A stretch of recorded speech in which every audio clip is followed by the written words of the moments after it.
Pronto, a gente já está ao vivo. Boa tarde, gente. Vamos começar hoje, né, dia 13 de agosto, mais uma live. E hoje vamos ter aqui como um tema sobre a surdez. Né? A gente já tratou, foi nossa primeira live, a gente tratou sobre a artes na importância desses alunos, né, surdos, com a professora Luciana. Hoje nós temos a honra, né, de estar aqui com o Anderson, certo? Mas antes da gente passar a palavra para a Luciana e Anderson, eu queria só explicar a ausência das jovens que idealizaram, né, o canal Student Surdo, certo? É um canal bem interessante no Instagram. Elas fazem, tiram dúvidas, na verdade, né, de matérias escolares, de conhecidos, de pessoas que solicitam a ela aquela questão de alguma dúvida, não é? Porque não teve aquela, como podemos dizer, matéria bem trabalhada na escola, então eles solicitam a elas através do Instagram e elas tiram essas dúvidas, né, escolares. Elas tiveram um contratempo em casa, aí não estão em casa, não conseguiram chegar, então por isso a gente hoje vai começar passando aí a vez para Anderson, certo? E Luciana Lopes, que vai mediar essa conversa, tá bom? Obrigada. Luciana vai fazer as apresentações, tá bom? De Anderson, de Luíne, nossa intérprete aí. Muito obrigada, viu, Luíne, por ter contribuído com essa tarde. Vou passar aqui para a Luciana. De nada.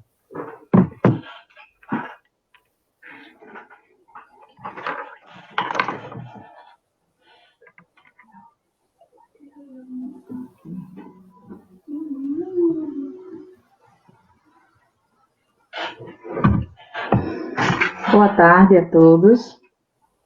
Boa tarde.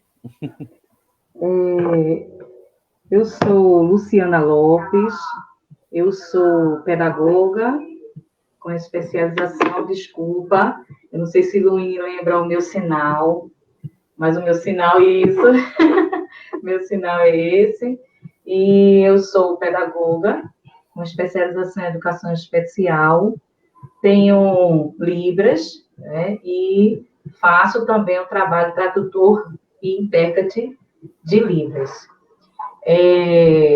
Fui muitos anos professora de alunos surdos, né, tive essa maravilhosa contribuição na minha vida profissional, porque quando eu tive o meu primeiro professor, o meu primeiro aluno surdo, eu senti um dos maiores desafios da minha vida como profissional, né? Porque eu entendia, podia conversar, dialogar, porém, eu não compreendia como se dava a aprendizagem na pessoa surda. Então, eu precisei, né, desse desafio para poder, então, buscar outras contribuições como profissional.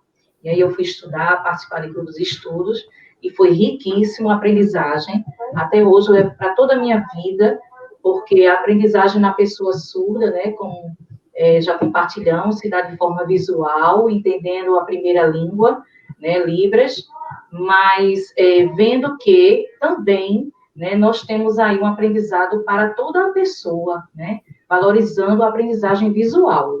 Então, hoje eu estou, assim, muito agradecida por ter sido convidada a mediar essa conversa, essa contribuição maravilhosa do nosso amigo aí, Anderson, né? Agora amigo, porque nós estamos criando laços. Cada vez que a gente tem uma live, a gente tem aí, né, um ponto de partida para laços de amizade. Lembrando, né, como é a live, nós sempre utilizamos os comentários para colocar aí alguns questionamentos ou algumas pontuações, alguns destaques, e ao final nós colocamos para a pessoa que está, né, contribuindo com o tema, aí colocando, né, abordando e contribuindo mais ainda, e respondendo os questionamentos. Então, hoje, né, nós estamos aí com a nossa intérprete, Luíne Dias, que além de intérprete, ela é professora, né, no Estado, especialista em ensino e inclusão de surdos. Muito obrigada, Luíne, pela sua disponibilidade, certo? Porque aqui é uma rede de amigos, né? que a Sala de Recursos Norma Coelho do CAIC formou essa rede de amigos para contribuir na formação de pessoas, né, que estão aí sedentas de aprendizagem. E para nos falar nessa tarde, nós temos Anderson Almeida, que é doutor em Linguística pela Universidade Estadual de Campinas, professor de Libras na Universidade Federal do Delta da Parnaíba e intérprete e tradutor de Libras filiados à APILSPI, certo? Então, nós temos aí o prazer, seja bem-vindo, Anderson, nesse espaço maravilhoso criado pelas professoras do AE, Lucila e Adriana, né, de estarmos aqui compartilhando saberes. Obrigado, Luciana, por tão generosa apresentação. Eu fico muito feliz com o convite. De fato, principalmente no que tange à educação especial, a gente faz realmente uma rede de amigos, né? Porque não tem como se trabalhar com a temática de minorias ou de educação especial sem ter amor, né? Sem ter envolvido. Lógico que é uma questão profissional, mas é preciso o mínimo de identificação com esses grupos, e hoje em dia eu até diria mais, até de valorização mesmo, de protagonizar né, esses nossos alunos, e iniciativas como essa da Sala de Recursos do CAIC são muito louváveis, porque provoca essa formação, né, no momento que a gente está todo mundo em casa, e a gente pode assistir essas palestras e conversar com profissionais. Eu acho isso muito enriquecedor. Então, eu quero começar parabenizando a ação e o convite primeiro da professora Adriana, né, que eu recebi, porque a Adriana é praticamente da minha família, e também a você, a Luciane e a Lucília, por me acomodarem tão bem nesse espaço. E também eu quero estender aqui os agradecimentos à Luíne, que está fazendo a interpretação simultânea. Isso, Anderson, eu só vou pedir licença para contribuir com a intérprete, para ela não ficar fazendo a datilologia dos nomes, né? Luciana, ela já sabe, Lucila, né? Lucila, 2 L's aqui, né? Lucila, isso, Lucila, e Anderson, AD. AD. Isso. E a Adriana, eu posso confirmar com ela depois, mas quando eu fiz uma interpretação, isso, o A passando aqui, ó, nessa curvinha aqui, A. Lucila, o teu é assim, né? Batendo 2 vezes, batendo, porque é Lucila com 2 L's. Pronto, para facilitar para a intérprete, para não ficar fazendo datilologia. Ok.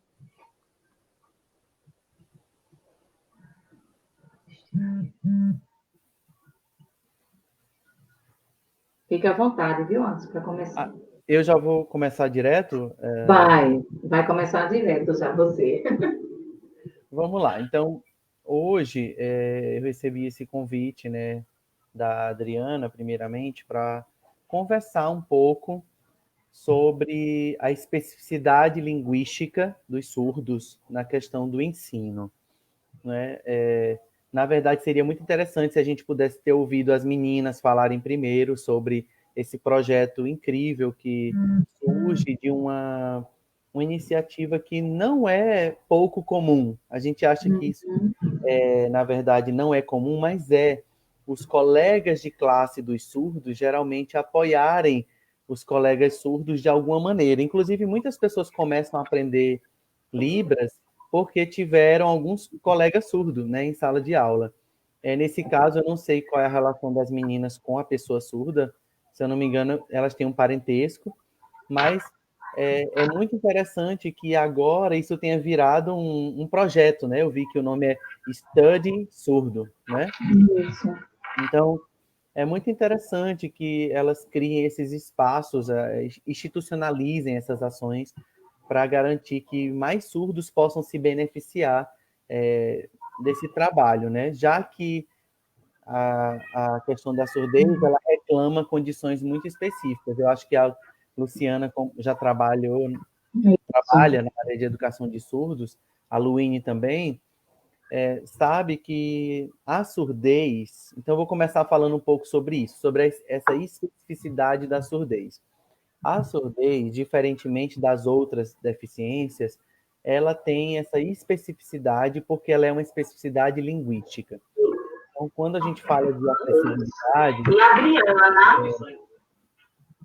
quando a gente fala de acessibilidade, geralmente algumas deficiências pedem acessibilidades arquitetônicas, né, barreiras físicas, mas no caso dos surdos, essa acessibilidade ela é comunicacional, ou seja, os surdos não compartilham, geralmente, o mesmo código dos professores. E isso coloca para eles uma série de questões, porque a língua é um elemento que constrói nossa identidade, né? Nós somos falantes de português. Isso. Há um conjunto de coisas que vem com o fato de que nós usamos o português. E o fato deles serem um usuário de uma língua de sinais também traz consigo um conjunto de características que esse indivíduo vai ter, e você até já mencionou isso, a forma como ele aprende, ou, né, a forma como ele se desenvolve mesmo, né,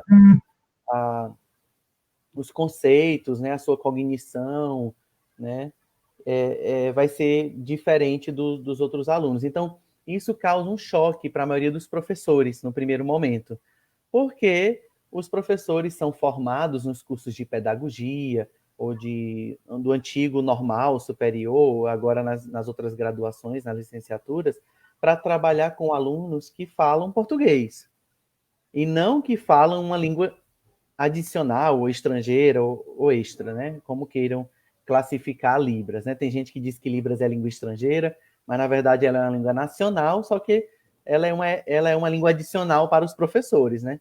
Então, existe essa questão que já se coloca desde o início, que é do professor não ter essa formação. Eu sou professor, por exemplo, da disciplina de Libras, numa universidade federal, e eu lido com isso todo dia. A carga horária da disciplina de Libras na universidade, ela não é suficiente para que o professor atinja uma fluência.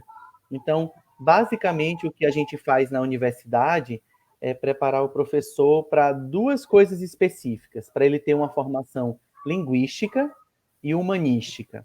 Então, por que é linguística, Luciana? Porque ele vai aprender um pouco da língua, ele vai aprender alguns sinais, ele vai aprender uma comunicação básica, e a depender do professor, vai ensinar algum vocabulário próprio da área que ele está se formando, seja biologia, matemática.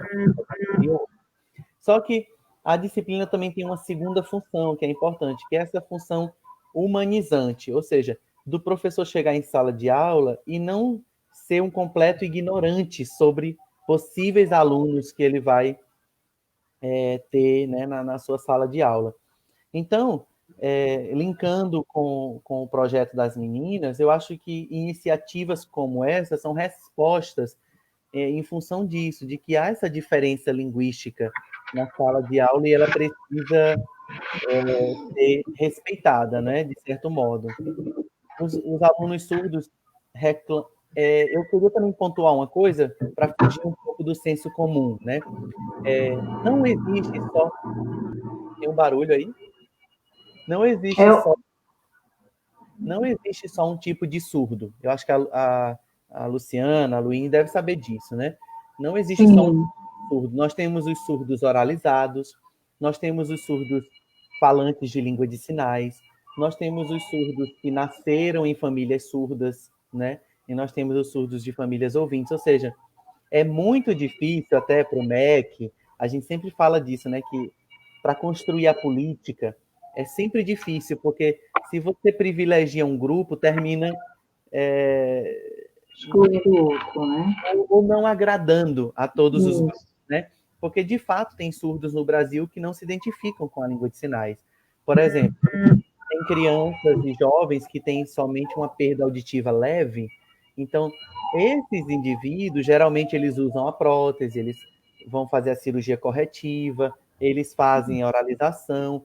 Geralmente, eles não se envolvem com questões políticas de surdos.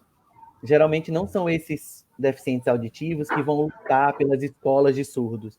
Então, há uma diferença, né, entre os surdos que estão em nossas salas de aula. E eu queria só deixar claro que a gente está falando aqui dos surdos usuários de língua de sinais, né, que são surdos com surdez profunda, né, severa, que geralmente são os usuários de língua de sinais. Então, esses surdos, eles reclamam bastante, Luciana, um aprendizado na sua língua materna, já que eles não têm condições auditivas de se inserirem em um contexto inclusivo que não utilize uma língua de sinais. Então, eu acho importante a gente pontuar essas questões, que às vezes a gente fala a palavra surdo, Luciana, a gente acostuma tanto falar só surdo, e a gente não lembra que tem vários tipos de surdos. Isso. E tem surdos com vários tipos de famílias, e as famílias também têm interesses diferentes. E isso é muito complexo quando a gente vai elaborar uma política. Nos Estados Unidos, por exemplo, Luciana, eles têm escolas para deficientes auditivos e escola para surdos. Alguns, não em todos os lugares, mas em alguns lugares eles já fazem essa diferenciação. Por quê? Porque eles entendem que esses indivíduos não são os mesmos, né? Então, uma pessoa, às vezes, com baixa visão, não é uma pessoa cega, né? Então, é importante o professor ser sensitivo também a essas diferenças. Por quê? Porque isso vai ter uma influência, por exemplo, na cultura desse indivíduo, na maneira com que ele gosta mais de aprender. E aí eu quero pegar um gancho de uma coisa que você estava mencionando anteriormente na apresentação, que existe acho que eu acredito que é uma concordância de que todo mundo gosta de aprender visualmente, né? Não só os surdos. Então, Exatamente.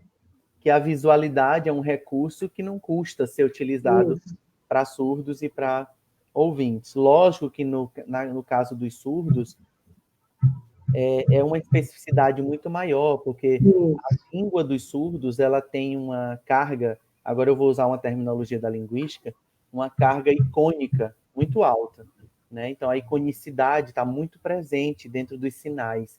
E isso faz toda a diferença, por exemplo, quando um professor vai explicar um conceito matemático ou um conceito de português. Por exemplo, você tem na aula de português um conceito como flexão verbal, né? Que é aquela partezinha do verbo que muda no final. Então, quando o surdo está aprendendo a conjugar um verbo, ele tem que falar eu estudo, eu estudei, estudávamos, estudaram. Aí ele viu que muda só esse final. Os surdos desenvolveram um sinal para esse tipo de coisa, né? Que seria a conjugação, que seria uma coisa assim, eles botam a palavra, aí fazem assim, ó, cola, cola, cola, cola, cola. Por entender que o morfema, o afixo, é essa partezinha que cola na palavra, né? Então aí você vê que o professor precisa ter essa sensibilidade, porque no caso dos surdos, a visualidade tem que ser explorada muito além do que ela pode ser explorada no português, porque embora os alunos ouvintes, aprendendo esse mesmo conteúdo, vão precisar ver esse paradigma no quadro, não é verdade?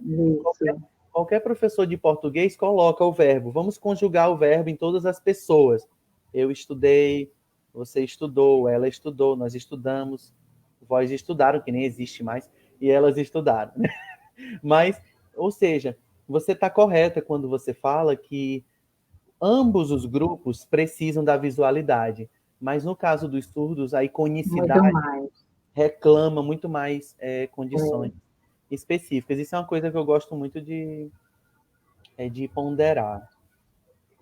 Só para contribuir, Anderson, né, quando eu tive a oportunidade de estar, né, com os surdos nessa questão da aprendizagem, muitos professores perceberam isso. Nós criamos vocabulários visuais. Então, quando em qualquer disciplina era dado conteúdo, então, por exemplo, as indústrias brasileiras. Então, o que é indústria, né? E aí fazer a sinalização, mas ter um vocabulário na sala do que era indústrias, palavras que eles não tinham conhecimento, tinha a palavra, o sinal e a imagem. E isso foi muito bom, porque enriquece muito o vocabulário, né, deles. E eles tinham mais facilidade de, quando forem fazer uma avaliação, eles conectarem, né, ao vocabulário visual. Uhum. Isso. Geralmente, isso é uma estratégia que é traçada entre o intérprete e o aluno, não é? E isso é um ponto até interessante, agora eu vou falar mais uma vez do ponto de vista linguístico, porque eu não sei se você já passou por isso, Luciana, mas o surdo, por exemplo, dizia assim, você não pode ficar inventando sinais, né? Sim, Na verdade, eu gosto sempre de falar que esses sinais que são criados dentro da sala de aula, eles não são sinais, eles são termos provisórios para alguns contextos. Inclusive, recentemente, na universidade que eu trabalho, eu queria até divulgar isso, um aluno nosso chamado Bruno Willis, ele organizou um dicionário, vamos dizer assim, um glossário, acho que não sei nem como é que a gente pode chamar isso, mas eu gosto de chamar assim, Manual de Ciências em Libras. Então, eles organizaram um manual com possíveis formas que a gente pode utilizar na mão para veicular certos conceitos em língua de sinais. Então, por exemplo, os professores tinham dificuldade de falar sobre tecido, xilema e floema na árvore, que é o xilema é o vaso que vai levar a seiva. Então, aí colocava a árvore aí, como a Luín está falando, e eles fazem um negócio mais ou menos assim, como se fosse desenhando no movimento. Então, isso não é um sinal de xilema e floema. Isso é uma sugestão didática, eu diria, para tentar fazer com que o aluno receba essa informação dentro dessa visualidade, que é a maneira como ele percebe. Mas eu acho que é muito importante nós, professores, intérpretes, termos cuidado em dizer, lá na escola a gente criou um sinal para isso. Não é verdade. Quem cria sinais, ou quem legitima os sinais, são os surdos. Mas a gente contribui, né, fazendo essas adaptações em sala de aula. Não sei se você eu vivenciou. acho que eu não me fiz entender, mas os sinais eram sinais próprios de Libras, porque nossa escola, ela é da educação infantil ao 5º ano. E como você mesmo falou, nós recebíamos surdos de várias situações, né? Inclusive, nós recebemos surdos que usavam gestos, né? Usavam o gesto de pessoa oralizada, né? Ela achava que era ouvinte e usava os gestos de uma pessoa ouvinte. Ela era surda e usava gestos de pessoa ouvinte, desculpa. E para que ele fizesse essa ponte, né, dessa situação que ele se encontrava, daquela identidade surda que ele se encontrava, para realmente se encontrar como uma pessoa surda e utilizar os sinais próprios da Libras. Então, os sinais do vocabulário ilustrado eram próprios da Libras, não eram sinais criados. Entende? Aí, por isso que a gente pensou. E aí foi um facilitador para que eles entendessem a importância, né, de eles terem uma fluência na língua materna, que era Libras. Não, então eu entendi errado. Eu pensei que vocês tinham criado Não, alguns sinais para algumas marcas específicas, você falou, algumas não, empresas. marcas não. Por exemplo, se seria dado o assunto indústrias brasileiras. Aí, isso dentro de geografia, né? Aí ia falar sobre as indústrias. Então, lá naquele assunto, por exemplo, indústrias, eles Sim. não sabiam o sinal, porque eles não sabiam mesmo Libras. Então, era colocado a imagem da indústria e a imagem do sinal, né? O intérprete fazia se tinha um movimento, ele fazia o movimento, e, consequentemente, a palavra. E aí ele criava um vocabulário realmente com os sinais de Libras e com as palavras em língua portuguesa. Entendi. Entendeu? É porque você falou criava, e eu pensei que o intérprete criava, Não, mas ele não não. criava, ele simplesmente organizava Isso, uma lista, um vocabulário. isso. Tá, Junto com o professor. entendi. Mas mesmo assim, o que eu estou falando se aplica, porque, de fato, por exemplo, indústria é um sinal que em Libras, ó, a Luín está usando esse sinal que é fábrica, mas ele pode significar, na verdade, qualquer linha de produção. Ele não Sim, significa só indústria, ele pode significar sim, fábrica, de produção.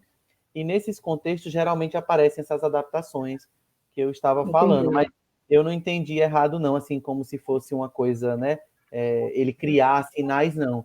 Mas eu É, entendo, eu acho que essas iniciativas são válidas e devem ser feitas realmente, porque muitos surdos chegam nas escolas sem saber isso. Libras, né?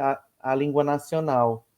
Né? E para eles acompanharem até o ensino, eles com certeza devem ser, vamos dizer assim, não vou dizer, eu não gosto, a palavra correta não é alfabetizados, é expostos à sua língua, Uhum.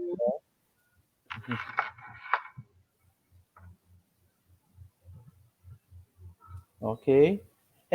Eu acho que eu vou só fazer mais um comentário, porque já está quase na hora das meninas chegarem, talvez, né, Luciana? Ou não? Não, essa tarde vai ser só sua contribuição. Ah, é? É, Tá não bom, vai dar mudamos. tempo mesmo. Tá bom, mudamos um pouquinho os planos, então. Eu vou só falar um pouquinho sobre a situação que a gente tem hoje no Brasil, sobre, já que a gente tinha proposto falar a especificidade linguística no ensino de surdos, né? A gente sempre fala que, dentro da linguística, principalmente, que a primeira língua dos surdos é a Libras, né? Mas muito pouco as pessoas se dão o trabalho de explicar o porquê disso. E, na verdade, isso tem um motivo da gente assumir que a língua materna do surdo é a língua brasileira de sinais. E aí muitas famílias vão dizer assim: não, a língua do meu filho não é a língua de sinais porque eu falo português. Ele é surdo, mas a mãe dele, que sou eu, fala português. Então, é, é uma coisa. Então, quando a gente fala língua materna ou língua primeira, pode ter dois significados. Um, que é realmente a primeira língua a que o aluno foi exposto, né? Que é a primeira língua que ele aprendeu na infância, ou ele foi exposto na infância, ou, ou de fato a língua que ele tem mais conforto linguístico. Então, por exemplo, em muitos casos de famílias bilíngues, Luciana, por exemplo, o pai é alemão e a mãe é brasileira, o fato do filho viver no Brasil vai deixar ele mais confortável para usar o português, mas ele pode ser bilíngue tranquilamente. Então, é muito difícil definir essa questão de que a primeira língua dos surdos é a Libras, porque muitas famílias reclamam essa condição de que teria que ser a língua do pai ou da mãe, porque foi a primeira. Enfim, do ponto de vista linguístico, o que conta muito a gente é que a língua materna seja aquela em que o indivíduo tem condição de adquirir sem esforço. Então, pelo que Uhum. você está falando aí, esses alunos que chegam na escola sem saber Libras, eles aprendem muito rápido a Libras, não aprendem? Muito rápido. Muito rápido. Às vezes Muito. eles já estão até com a idade avançada, 9, 10, Isso. 12, 15 anos, mas eles adquirem a língua muito rápido. Por quê? Porque na ausência da audição, né, o input visual fica muito mais saliente. Então, esses indivíduos adquirem com muita velocidade. Então a gente diz que a língua de sinais é a língua materna dos surdos por isso, por ser a única língua que eles têm condição de aprender de forma confortável e rápida, que é como deve Uhum. ser um aprendizado. E também porque a aquisição de língua de sinais pelo surdo, ela acontece de forma natural. O que é natural? Se você coloca lá o teu aluno surdo para simplesmente conversar com o professor lá que você disse, que organiza os vocabulários, só conversando, não precisa nem fazer uma aula, só conversando com ele, eles já vão internalizar a língua. Ou seja, eles adquirem naturalmente esse código. Isso não é verdade se a gente colocar um surdo no meio de ouvintes. Ele não vai aprender português naturalmente, ele não vai adquirir, porque ele não tem o input auditivo. Então, do ponto de vista linguístico, é interessante a gente pensar sobre isso, que a gente fala que a língua materna dos surdos é a Libras, mas porque essa é a única língua, ou são as únicas línguas que eles teriam condições de aprender de forma confortável e sem esforço, sem treino.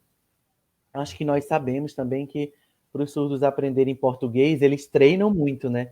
Eles vão para o fonoaudiólogo, eles têm que ficar fazendo os exercícios de leitura labial, ou seja, não é uma coisa natural, automática.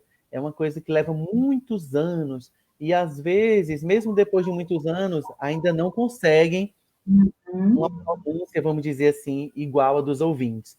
Então, eu gosto muito de clarificar essas coisas, né? Porque geralmente a gente só fala assim, que é a primeira língua. É a primeira língua porque é a primeira língua, mas na verdade existe toda uma explicação linguística por trás, né? Que está relacionada ao conforto, à naturalidade da aquisição, à rapidez com que você adquire um sistema ou outro, né? E isso, lógico, vai diferir, né, dependendo do tipo de surdo que você tem em sala de aula. Eu não sei. Anderson, Sim. vamos agradecer a Luíne, né, que vai precisar sair e vai ser substituída pela intérprete Magali Amaral, tá certo? A gente quer agradecer a Luíne essa contribuição. Um cheiro, te amo, Vici. Ó, tchau. Seja bem-vinda, Magali. Obrigada também pela sua contribuição. Pode continuar, Anderson, por favor. Então é isso, sabe, Luciana? Assim, eu acho que a gente precisa conversar mais, as pessoas que são da área de linguística com a educação. Quando a Adriana me convidou até para vir aqui conversar hoje, eu até falei, olha, eu não sou eu trabalho muito com descrição linguística. Para você ter uma ideia, a minha tese, ela investigou uma coisa interessante. Você que foi professora já de surdos, já deve ter se deparado com isso. A minha tese, ela tinha por objetivo explicar se na Libras. Bom, primeiro eu vou falar grosso modo, tá? Depois eu explico os detalhes. Se na Libras tinha artigo ou não. Todo mundo diz que em Libras não tem artigo. Artigo do tipo o, a, e uma, que são os artigos definidos e indefinidos, né? Então todo mundo diz, Libras não tem, porque quando a gente fala o homem saiu, a gente fala só homem saiu, mas a gente não fala o, né? Só que na minha investigação lá, no meu doutorado, eu descobri que às vezes os surdos usam uma coisa assim, ó.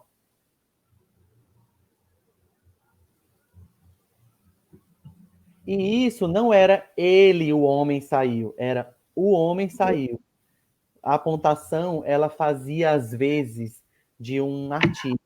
Então, muitas vezes, a gente precisa conversar mais, as pessoas que estão fazendo a descrição linguística, com o professor, por exemplo, de português, que está na sala de aula, porque muitas vezes, na língua de sinais, há uma maneira de se veicular o que é definido, o que é indefinido, mas a gente ainda não tem esse conhecimento muito bem claro.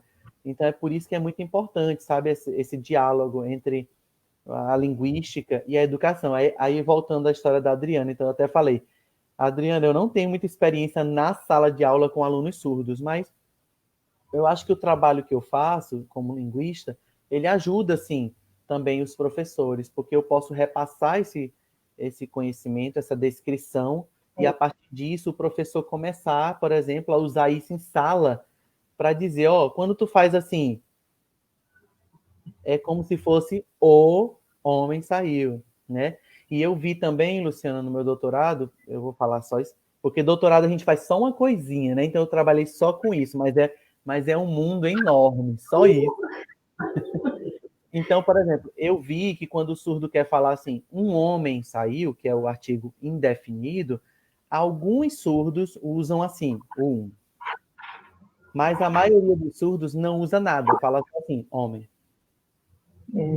Alguns usam um, tipo, eu conheço uma mulher, né? Uma mulher.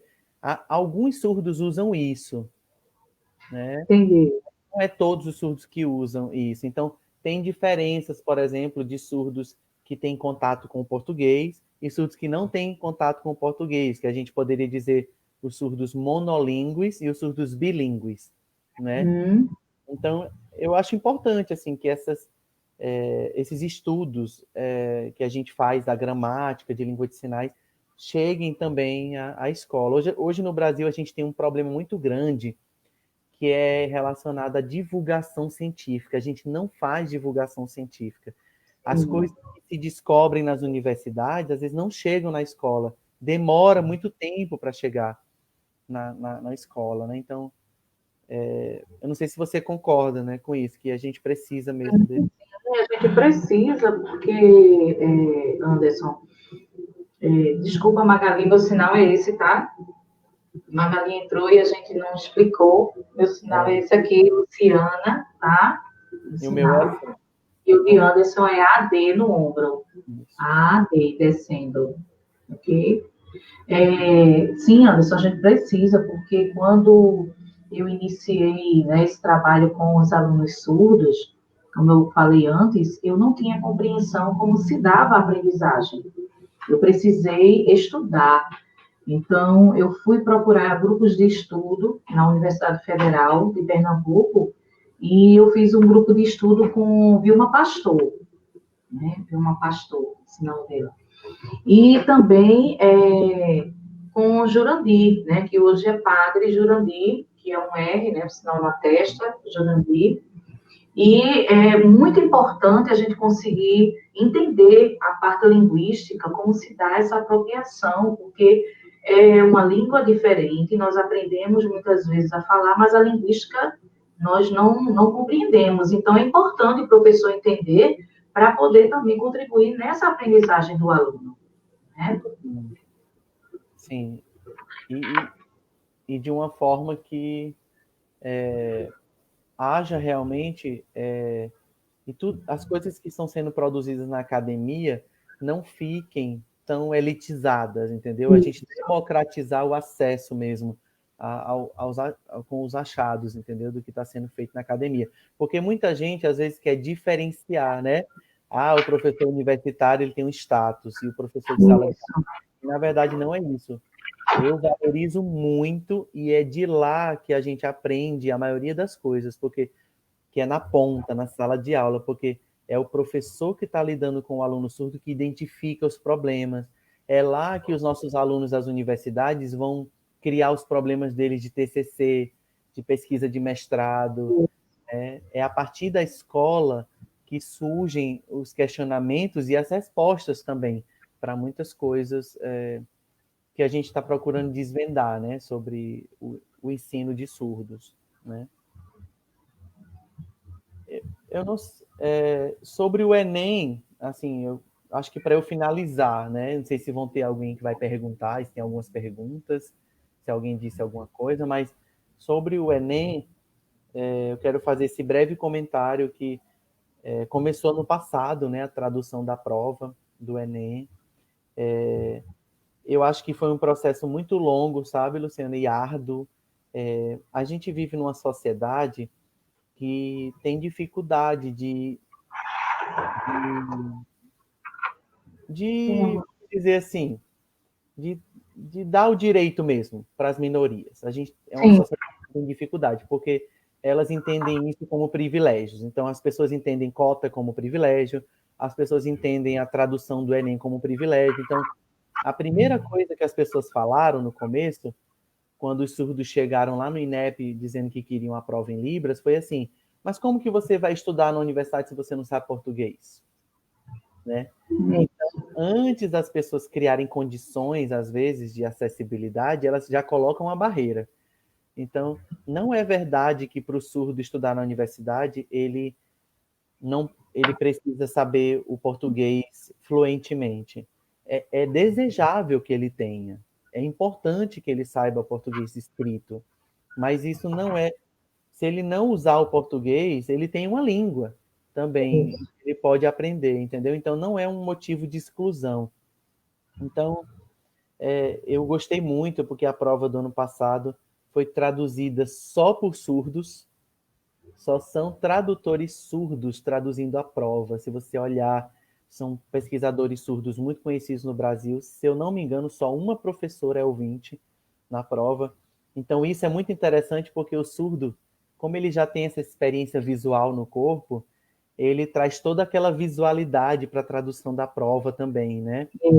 E eu realmente ainda não parei para observar, para assistir toda a prova, eu assisti só algumas questões.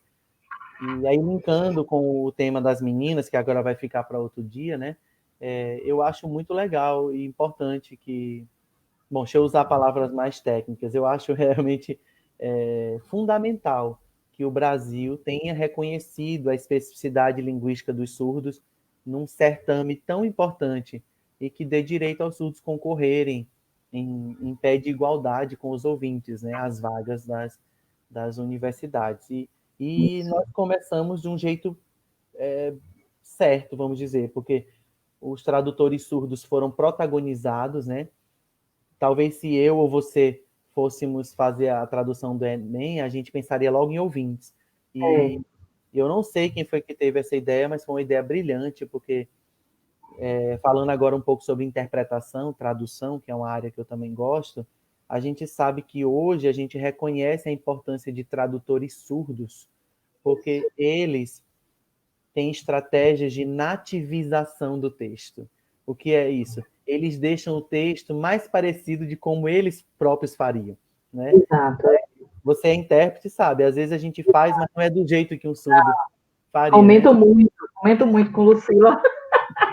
Eu lembro de Padre Jurandir, né, que ele diz assim, olha, nós temos que, quando estivermos interpretando, nós temos que pensar como surdos, ou o mais próximo possível, né, disso.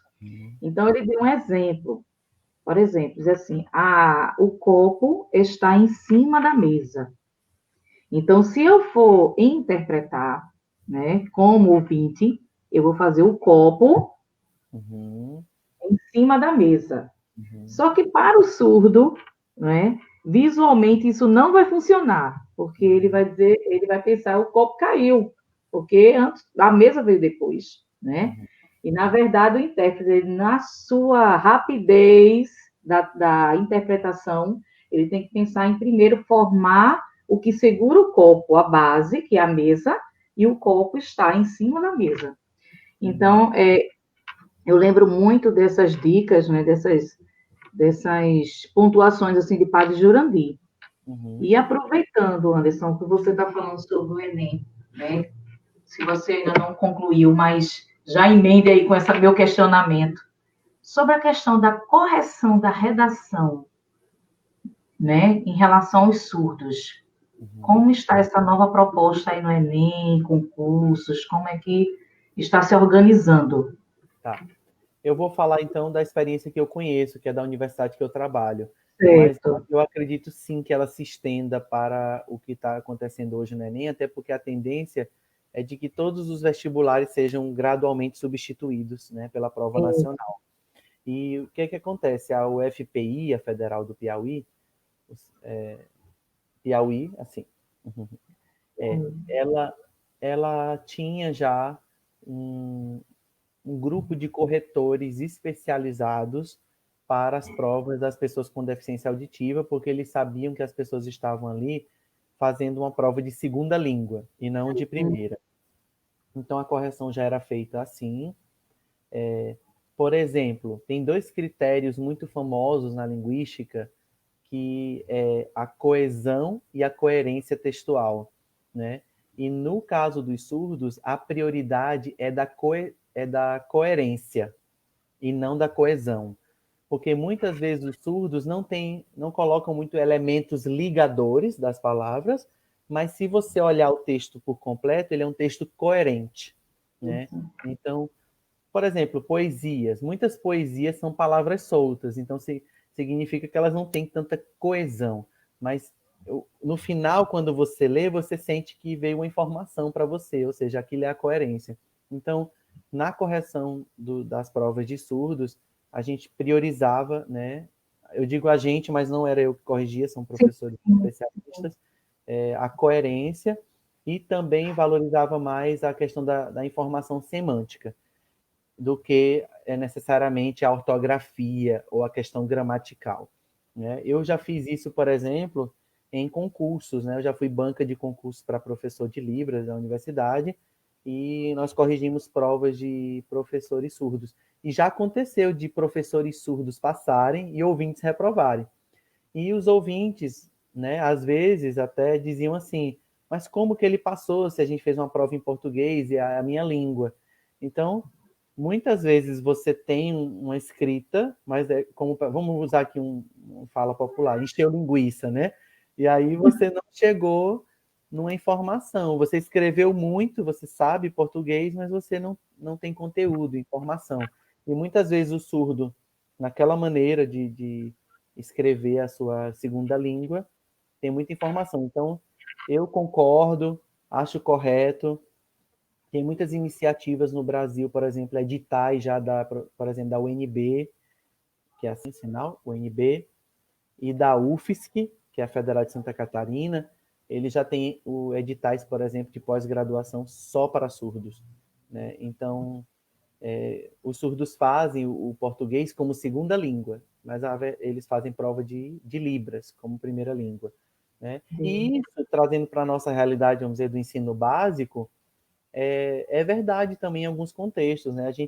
O professor pode fazer prova oral com os surdos. Quando eu digo oral, é sinalizado, né? Não necessariamente. Uma prova visual. Exatamente, uma prova visual, né? No Letras Libras, por exemplo, os professores exploram muito o laboratório de Libras para gravar as provas e fazer as provas em Libras, né? Hoje também no Brasil se está estudando a possibilidade de ter um currículo do ensino de Libras como língua materna e como segunda língua, né? Que a gente não tem ainda. Nós temos o currículo para o ensino de português, né? Mas hoje a gente não tem. Então, com essa ideia também de universalização do ensino de Libras, no ensino básico, a gente vai precisar desenvolver um currículo. E aí essa questão da redação vai ser uma questão menor quando a gente tiver essa outra estrutura. Eu te perguntei assim, até de propósito, né? Porque é uma dificuldade muito grande dos professores compreenderem, né? Essa questão da correção da produção textual dos surdos, né? Levando em conta que eles estão escrevendo, mas utilizando uma segunda língua, né? Aí foi uma contribuição fantástica agora. E eu vou te dizer mais, Lu. Eu acho, eu tô te chamando de Lu já. Não, é Lu mesmo. São 3 Lus aqui em casa, mas eu sou a Lu. Eu ainda te digo mais. Eu que trabalho, por exemplo, com orientandos surdos, toda vez que eu corrijo os textos dos meus orientandos surdos, eu não fico me atendo a detalhes, porque eu acho que as pessoas ouvintes têm que saber também, têm que deixar marcas desse texto surdo, que é construído por surdos, porque é um esforço enorme para o surdo escrever um texto em português. Então, eu não posso vamos dizer assim, fazer uma asepsia nesse texto e deixar ele limpo para agradar os ouvintes. E aí, na verdade, esse surdo pode ter escrito também aquilo pensando nos colegas surdos. Então, às vezes um surdo lendo um texto de surdo, ele entende, mas ele lendo um texto de ouvinte, às vezes ele tem muitas dúvidas. Então, isso perpassa por questão também de identidade, questão de cultura, que muitas vezes nós ouvintes queremos apagar essas marcas e ao invés de valorizá-las, né? Lógico, a gente não, a gente sabe que a gente vive num mundo competitivo e a gente está preparando os alunos também para essa competição, mas eu acho que dentro da educação especial há esse entendimento de que há uma função muito mais do aluno se protagonizar, dele poder responder por si mesmo, né? Do que em si preparar ele para uma competição. Né? Eu acho que a educação especial ela tem também esse viés de preparar o aluno para que ele seja autônomo, isso, para desenvolver uma autonomia. Exato. Inclusive, na primeira live das meninas, né, nós trabalhamos o tema, que foi um tema de um projeto que nós desenvolvemos na escola, e foi justamente isso, porque a dificuldade deles desenvolverem a aprendizagem foi a falta de credibilidade neles mesmos. É como se eles achassem que não fossem capazes. né? Isso desde o meio familiar, porque todos eram filhos de pais ouvintes. Uhum. Então, era aquele que recebia um benefício, mas que era uma pessoa que não tinha capacidade de aprender. E através desse projeto, que foi um projeto envolvendo artes, né, que a arte inclui todo mundo, não é? Ela não exclui, todo mundo, né, com sua habilidade participa. E aí eles fizeram esse projeto e o produto final foi fantástico, né? Como eles melhoraram na questão da motivação, da credibilidade, autocredibilidade. E, assim, hoje nós temos o reconhecimento de muitos, né? Inclusive, tem uma assistindo aí, Maiara. Tem uma surda, que foi minha aluna, Maiara. Ela está aí assistindo, né, a palestra. E, assim, foi um crescimento enorme. Então, a valorização da pessoa com suas potencialidades, com suas habilidades, né? E conseguindo aí fazer com que promovesse a equidade, né? Então, eles estavam inseridos na inclusão, né, na sala de ouvintes. Hoje, a Prefeitura do Recife tem sala bilíngue, né? Olinda está com a inclusão, então por isso que a gente vem trabalhando, né, dando essa contribuição sobre a educação dos surdos, e esse é o caminho, né? Olhar a pessoa como um todo e ver quais as suas habilidades e como poder contribuir. É, eu, eu, eu acho importante essas formações, esses debates, porque realmente, olha, eu trabalho com surdos há muitos anos, mas eu sei que não é uma área fácil, né? É uma área difícil, porque perpassa essa questão do aprendizado da língua.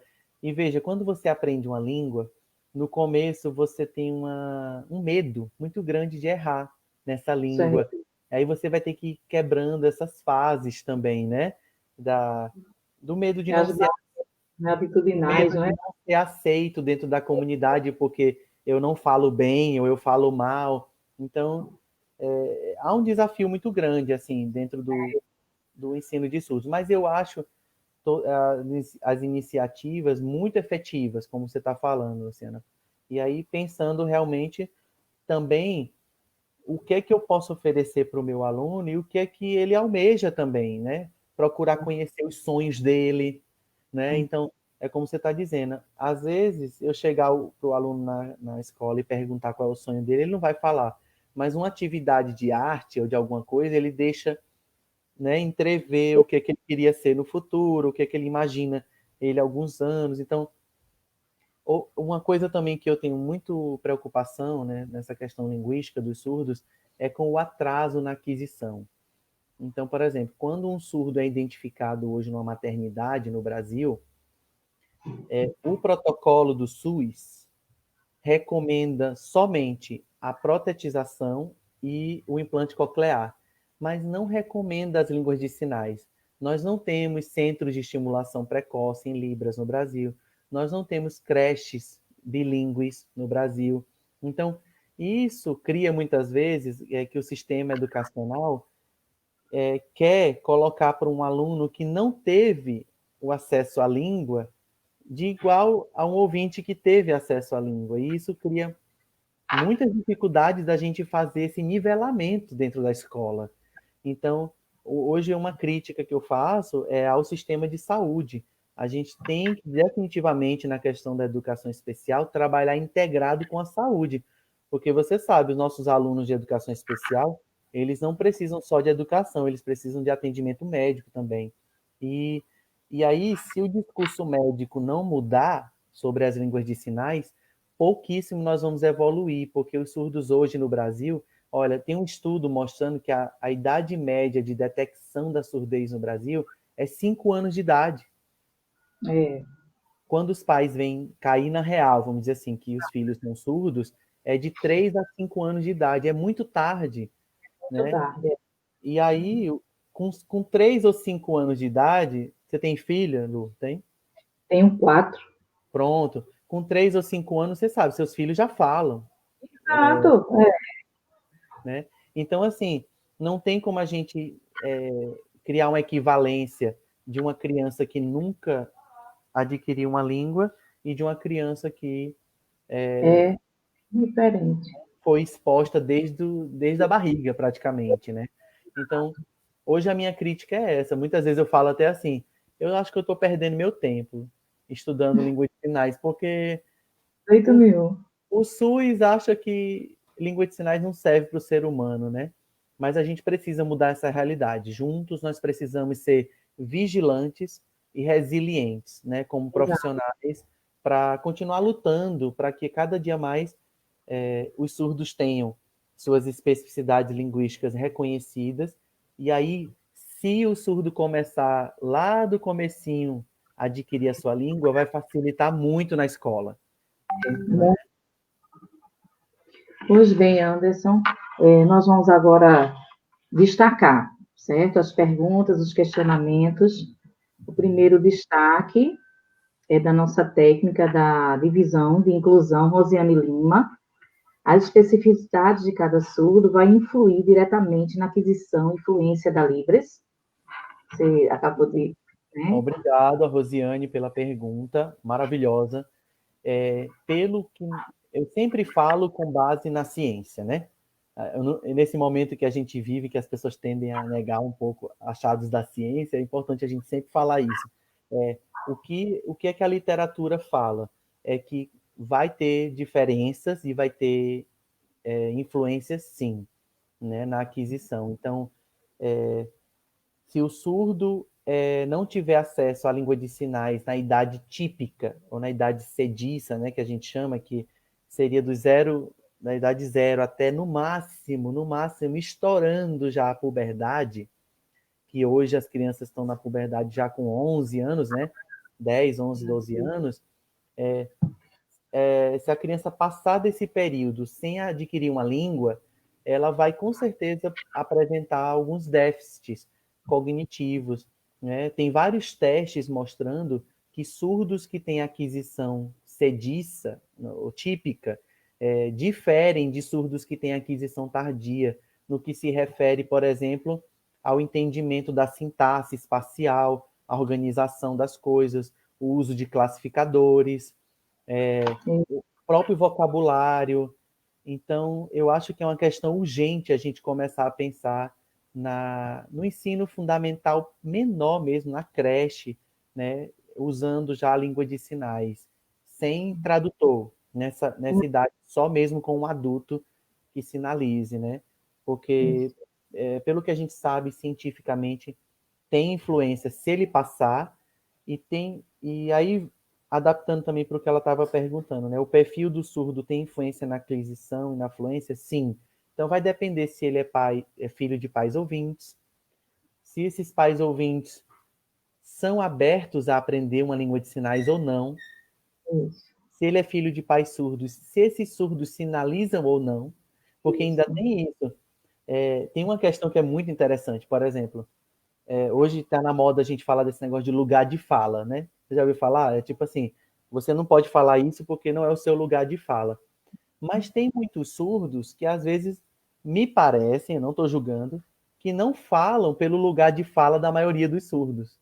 Então tem surdos, por exemplo, que não gostam de língua de sinais, que são a favor da oralização, do implante coclear. Então a gente tem que ter muita cautela, porque existem famílias de surdos que não usam língua de sinais, né? Que são a favor. Eu acho que, só para concluir então meu pensamento, as duas coisas não são excludentes. Pode existir a terapia de fala e pode existir a língua de sinais. Eu sou a favor de que ambas as opções sejam dadas para os surdos desde a da tenra infância, para que no futuro ele possa escolher. Porque se você não dá a opção, ele não vai ter como escolher no futuro. Sim. Mas sim, tem uma influência sim.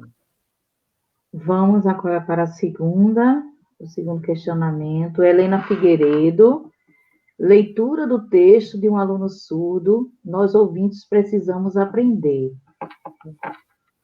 É um comentário, né? Não é bem uma pergunta, mas concordo, Helena. A gente tem que aprender a ver através das linhas. Então, muitas vezes a gente fica focado muito no que está escrito, mas às vezes, quando eu estou lendo o texto de um surdo, eu já penso nele sinalizando aquilo. Então, Isso. quando a Helena me fala que tem que aprender a ler o texto dos surdos, eu lembro muito disso, que que quando a gente lê o texto do surdo, a gente precisa pensar além das linhas, né? Porque pensar além da linearidade, né?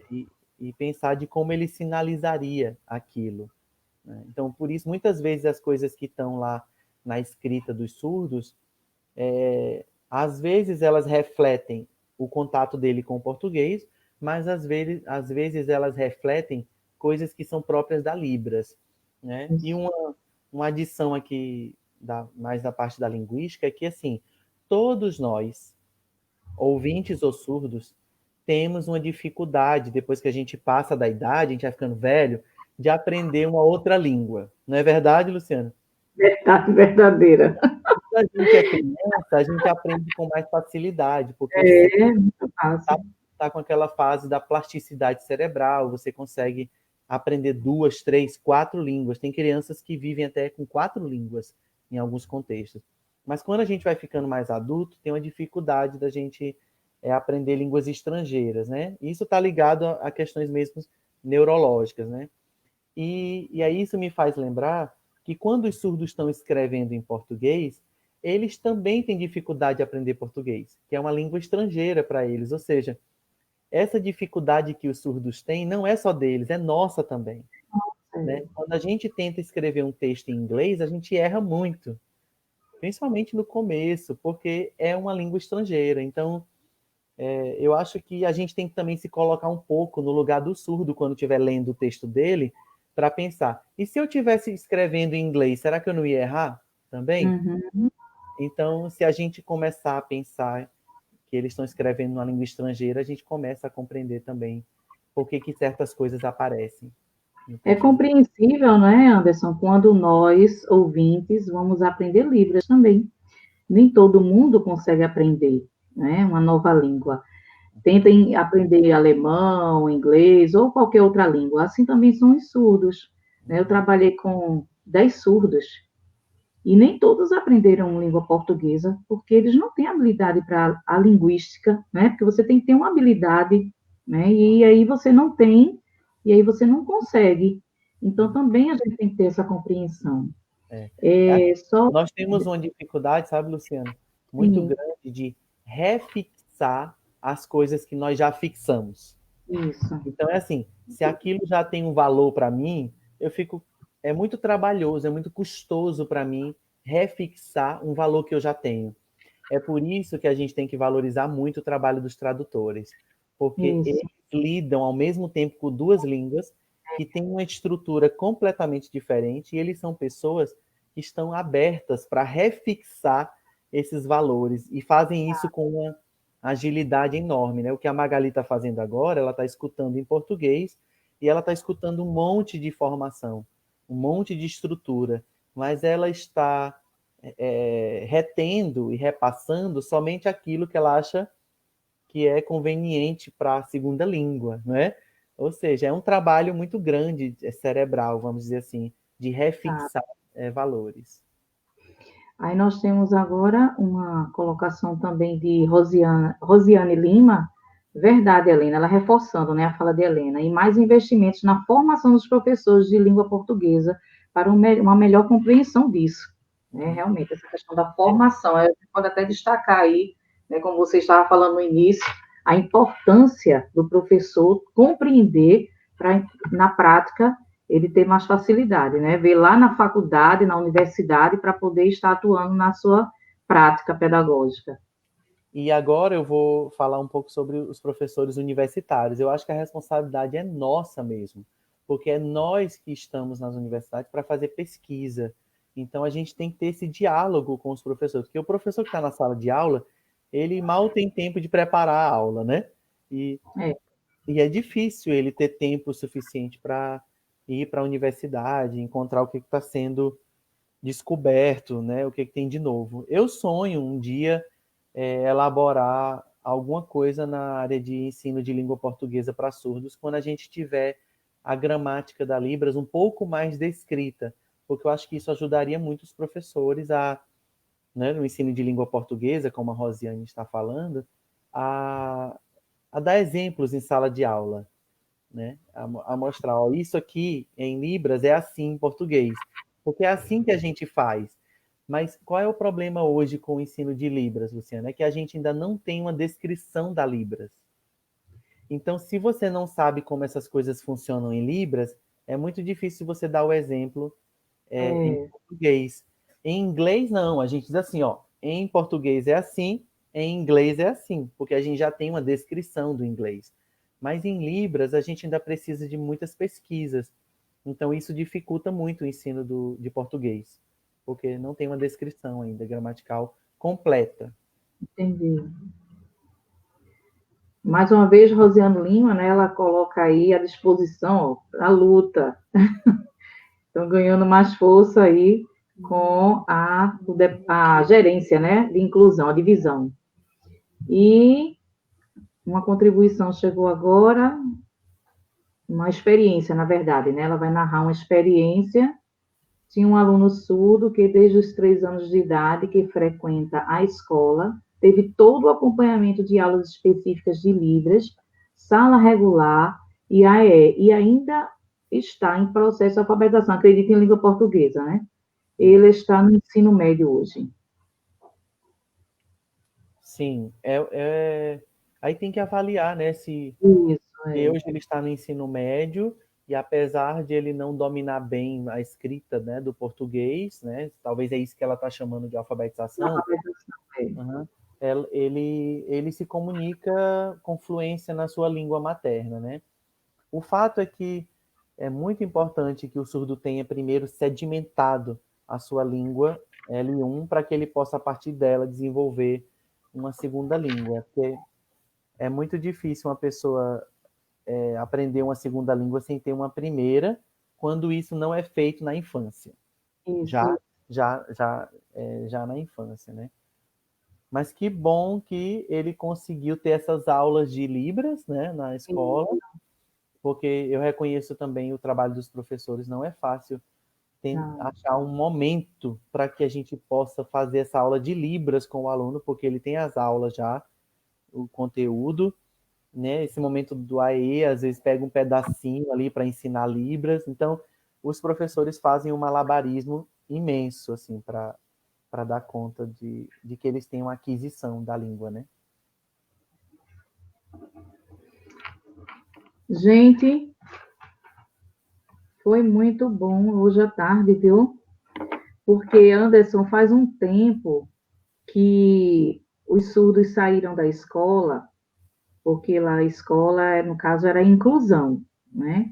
E aí a prefeitura organizou as salas bilíngues e eles saíram da escola e algumas mães não queriam que eles saíssem porque eles começaram a desenvolver na escola, então eles ficaram até o 5º ano, alguns. E hoje eles estão no ensino médio, né? Estão na escola do estado Barbosa Lima, e uns estão no Padre Henrique, que também agora é sala bilíngue. E hoje foi um momento de recordar, né? Voltar atrás e esse conhecimento que você passou hoje, fantástico, né? Um prazer lhe conhecer. Acho que todos que estão participando estão, assim, muito contentes com as suas contribuições. E quero dizer que a Adriana chegou. A Adriana está aí nos vendo. Eu vi que ela chegou logo cedo. E a Adriana quer entrar agora um pouquinho. Antes de a Adriana começar a falar... Não, Adriana, sim, Adriana. Assim, Adriana. Ouvintes e surdos. Eu quero dizer que eu fiquei muito feliz por ser convidada para essa tarde maravilhosa, com essa conversa com o Anderson. Foi ótimo. Maravilhoso, viu? Seu trabalho, sua pesquisa, você é 10, é show. E, assim, sem palavras, viu? E eu quero o seu contato para depois aí trocar figurinhas.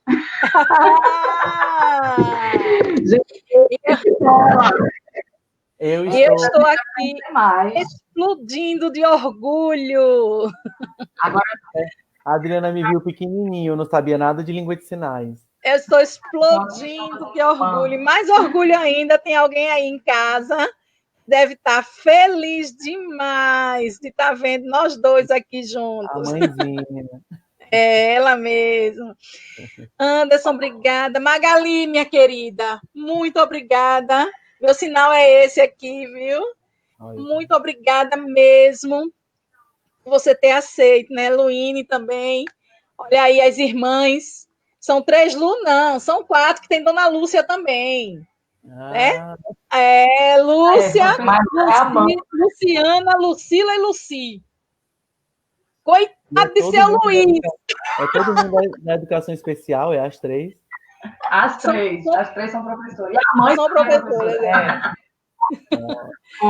Ó, a Luci mandando um coraçãozinho lá no chat também. Luci tá aqui na live também. A Mauritânia tá dizendo aí, ó. Bota a Mauritânia aí, que tá também explodindo de orgulho também, ó. Rosiane vai ganhar o prêmio de fã número 1 dessas lives. Vai. Porque ela não perde. Eu quero agradecer demais aos nossos amigos. Eliene Silva, ela disse que é professora do AES, que tinha um aluno surdo desde os 3 anos. Ela também é professora do AES, ela colocou lá no chat para a gente. E eu quero agradecer demais, demais mesmo. Luciana, minha querida, você é sensacional, sabe? É aquela pessoa que topa tudo. Quando a gente chama, ela nunca diz um não. Sempre diz eu vou, depois que ela reclama com a gente. Mas ela não deixa a gente na mão. Eu estou muito feliz. Vocês não imaginam a alegria que é estar aqui com Anderson, que é estar com Luciana, Magali, Luíne estava no primeiro, né? Eu estava acompanhando, né? Eu só não tinha entrado aqui no estúdio, mas eu estava acompanhando pelo Face. E eu cheguei, acho que faltavam uns 20 minutinhos para... Cheguei aqui no estúdio, viu? Porque eu estava na live. Né? Mas que bom que Lucila dá show aí. Cássia é outra também, fã de carteirinha, já está ali dizendo também, show. Obrigada aí, obrigada aos nossos familiares que garantem a audiência, obrigada aos nossos amigos que garantem a audiência. E obrigada mesmo. Lucila, é com você. Não, Anderson, só agradecendo, né, a Luíne, a você, Luciana, como a Adriana disse, né, tudo parceria, né, além de todo aprendizado, né, a gente ganha amigos. Então, é isso que eu sempre vim dizendo no início, a gente tem que tirar algo positivo dessa quarentena, e essa quarentena está nos proporcionando isso, né, conhecer novas pessoas, fazer novas amizades, adquirir novos conhecimentos, né, tudo isso de uma forma gratuita, né, porque conhecimento é para isso mesmo, né, ser espalhado, porque quanto mais a gente sabe, mais o mundo vai ficando melhor, não é mesmo?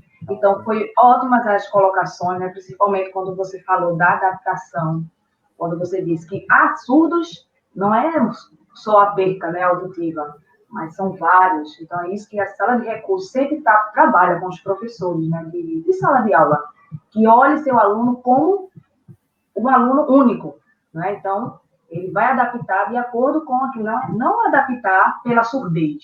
Né? O aluno surdo, então a adaptação é essa.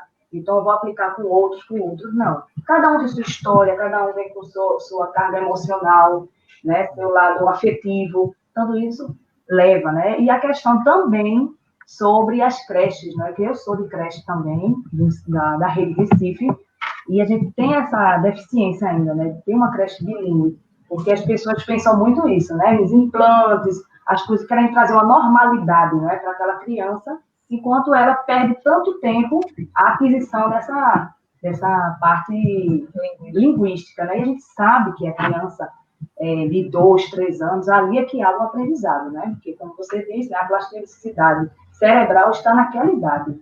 Então, muito boas contribuições, parabéns. Foi ótimo essa tarde.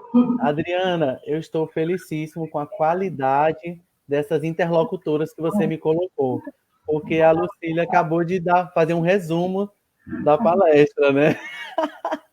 Então, assim... A Luíne aí, ó. Eu acho que o sucesso, coisa boa, Luíne! Está garantido, viu, Luciana? Pela qualidade das suas perguntas, da sua interlocução. E Lucília também. Eu fico tão feliz de ouvir você nesse final resumindo brilhantemente as coisas que a gente conversou.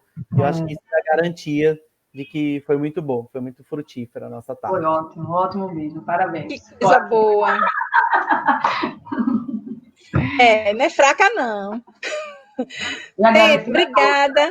Acompanharam. Lu, mais uma vez, você é show, Anderson, Magali, Luíne, eu só tenho a agradecer demais, demais mesmo. Eu e Lucila, a gente pôs esse desafio aí de toda quinta-feira estar aqui, e a gente vai atrás, conversa com alguém, a gente já vai convidando para a live. Cuidado, se encontrar com a gente, corre o risco de ser convidado para uma live. E aí, mais alguma coisa ou a gente se despede? Aí a gente pode sair. Um beijo, pessoal. Beijo. Elizabeth, Jaci, Sueli Castro. Tchau. Obrigado, gente, pelo convite. Beijo. Beijo. Tchau.